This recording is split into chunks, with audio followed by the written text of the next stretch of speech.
Subscribe कीजिए हमारे YouTube channel share market beginners को। दोस्तों, आज की इस वीडियो में हम ग्रॉस मार्जिन, ऑपरेटिंग मार्जिन और नेट प्रॉफिट मार्जिन के बारे में जानेंगे। तो चलिए स्टार्ट करते हैं इस वीडियो को।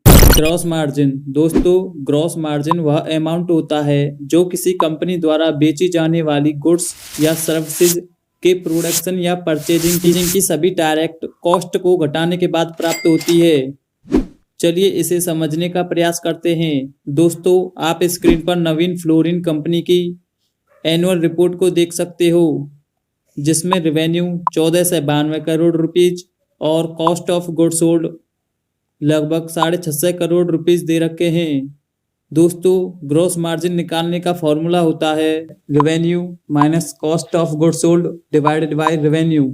तो इस प्रकार नवीन फ्लोराइड कंपनी का ग्रॉस मार्जिन 0.56 आता है। अगर इसे परसेंटेज टर्म में निकालोगे तो वह लगभग 56% के आसपास बैठता है। दोस्तों, इसका मतलब यह हुआ कि मान लीजिए कंपनी 1 रुपये की सेल करती है तो उसमें से लगभग 44 पैसे अपने डायरेक्ट एक्सपेंस को पे करती है और बचे हुए 56 पैसे अपने इनडायरेक्ट एक्सपेंस, टैक्स या इंटरेस्ट को चुकाने के लिए बचा कर रखती है। दोस्तों, ग्रॉस मार्जिन जितना अधिक होगा उतना ही अधिक पैसा कंपनी अपने इनडायरेक्ट एक्सपेंसेस जैसे rent expense, office expenses, depreciation expense और अदर एक्सपेंस जैसे इंटरेस्ट को चुकाने में सक्षम होगी। यही कारण है कि ग्रॉस मार्जिन को अक्सर कंट्रीब्यूटर के रूप में भी जाना जाता है। दोस्तों, ग्रॉस मार्जिन को ग्रॉस प्रॉफिट के रूप में भी जाना जाता है क्योंकि रेवेन्यू में से कॉस्ट घटाने के बाद जो रुपए रिटेन होते हैं उसे कंपनी अपने पास रखती है। दोस्तों, अगर ग्रॉस मार्जिन की बात करें तो यह इंडस्ट्री टू इंडस्ट्री वेरी करता है। सर्विस बेस्ड इंडस्ट्रीज का हाई ग्रॉस मार्जिन होता है क्योंकि उनके पास बड़ी मात्रा में कॉस्ट नहीं होते हैं। दूसरी ओर मैन्युफैक्चरिंग कंपनीज के लिए ग्रॉस मार्जिन बहुत कम होता है क्योंकि उनके पास लार्ज कॉस्ट होते हैं। इसलिए दोस्तों, ग्रॉस मार्जिन सेम इंडस्ट्री की कंपनीज के बीच ही कंपेयर करना चाहिए। Operating margin. Operating margin company के प्रोडक्ट या सर्विसेज के प्रोडक्शन की वेरिएबल कॉस्ट जैसे कि लेबर कॉस्ट, रॉ मटेरियल आदि के भुगतान के बाद लेकिन इंटरेस्ट या टैक्स का भुगतान करने से पहले टोटल सेल्स पर जितना भी लाभ कमाती है वह ऑपरेटिंग मार्जिन कहलाता है। दोस्तों, इसे कैलकुलेट करने के लिए किसी भी कंपनी की ऑपरेटिंग इनकम को उसकी टोटल सेल्स से डिवाइड दे दिया जाता है। यह रेशियो दर्शाता है कि कंपनी अपनी बिक्री को मुनाफे में अच्छी तरह बदल पा रही है या नहीं। दोस्तों, किसी कंपनी का जितना अधिक हाई ऑपरेटिंग मार्जिन होगा वह उस कंपनी के लिए उतना ही अच्छा होगा। दोस्तों, आप स्क्रीन पर नवीन फ्लोरिन कंपनी का ऑपरेटिंग मार्जिन निकालने के लिए हमें कंपनी के सबसे पहले ऑपरेटिंग प्रॉफिट को निकालना पड़ेगा, जिसे हम एबिट भी कहते हैं। आप स्क्रीन पर नवीन फ्लोरिन कंपनी की एनुअल रिपोर्ट को देख सकते हैं। ऑपरेटिंग प्रॉफिट निकालने के लिए हमें कंपनी के रेवेन्यू में से cost of material consumed, purchase of stock in trade, change in inventories of finished goods, work in progress and stock in trade, employ benefit expenses, depreciation and amortisation cost और other expenses को घटाना होगा। दोस्तों, इस प्रकार हमारा operating profit यानी EBIT total sales में से इन सभी एक्सपेंसेस को घटाने के बाद 346 करोड़ रुपीज आता है। लेकिन दोस्तों, यह तो ऑपरेटिंग प्रॉफिट है। इस कंपनी का ऑपरेटिंग मार्जिन प्राप्त करने के लिए ऑपरेटिंग प्रॉफिट को टोटल सेल्स यानी रेवेन्यू से डिवाइड कर दिया जाएगा। इस प्रकार operating margin equals to 346 divided by 1492 जो कि लगभग 0.2319 आएगा।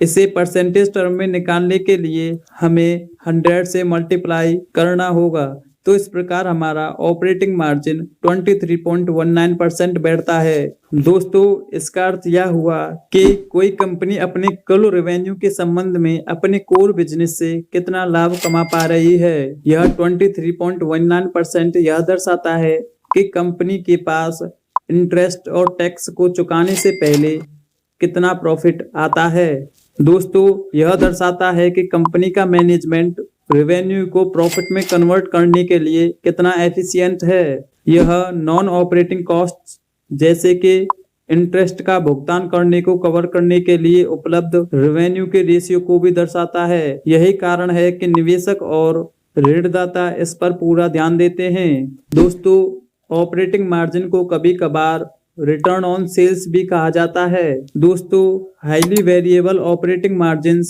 बिजनेस के रिस्क का एक प्रमुख इंडिकेटर है। दोस्तों, ऑपरेटिंग मार्जिन का उपयोग केवल उन कंपनियों की तुलना करने के लिए प्रयोग किया जाना चाहिए जो एक ही इंडस्ट्रीज में काम करती हैं और आइडियली सेम बिजनेस मॉडल और सेम एनुअल सेल्स प्राप्त करती हैं। अलग अलग बिजनेस मॉडल वाली डिफरेंट इंडस्ट्रीज की कंपनियों के ऑपरेटिंग मार्जिन बहुत अलग अलग होते हैं, इसलिए इनकी तुलना करना मीनिंगलेस है। नेट प्रॉफिट मार्जिन बताता है कि रेवेन्यू का कितना प्रतिशत कंपनी नेट प्रॉफिट के रूप में रख पा रही है। यह किसी कंपनी के लिए नेट प्रॉफिट और रेवेन्यू का रेशियो होता है। दोस्तों, नवीन फ्लोरिन कंपनी का नेट प्रॉफिट निकालने के लिए हमें टोटल रेवेन्यू में से सभी एक्सपेंसेस को हटाना होगा। दोस्तों, आप नवीन फ्लोरिन कंपनी की टोटल इनकम स्क्रीन पर देख सकते हैं और टोटल एक्सपेंस जिसमें टैक्स को भी शामिल किया जाता है।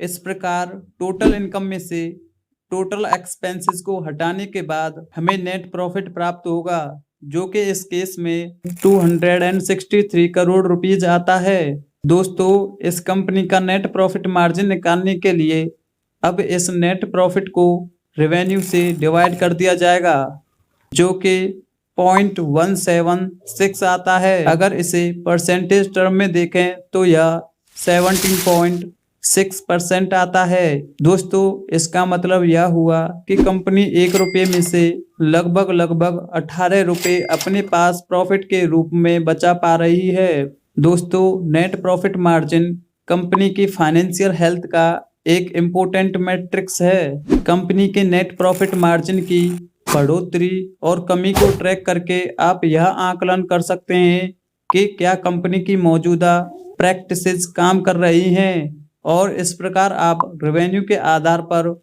नेट प्रॉफिट का अनुमान लगा सकते हैं। क्योंकि कंपनियां नेट प्रॉफिट मार्जिन को रुपए के अमाउंट में रखने की बजाय परसेंटेज के रूप में लिखती हैं, इसलिए किसी भी कंपनी के आकार की परवाह किए बिना 2 या 2 से अधिक बिजनेसेस की प्रॉफिटेबिलिटी की तुलना करना संभव है। दोस्तों, एक कंपनी का रेवेन्यू बढ़ सकता है, लेकिन अगर इसकी ऑपरेटिंग एक्सपेंस रेवेन्यू की तुलना में तेजी से बढ़ रहे हैं तो इसका मतलब यह हुआ कि इसके नेट प्रॉफिट मार्जिन कम हो जाएंगे।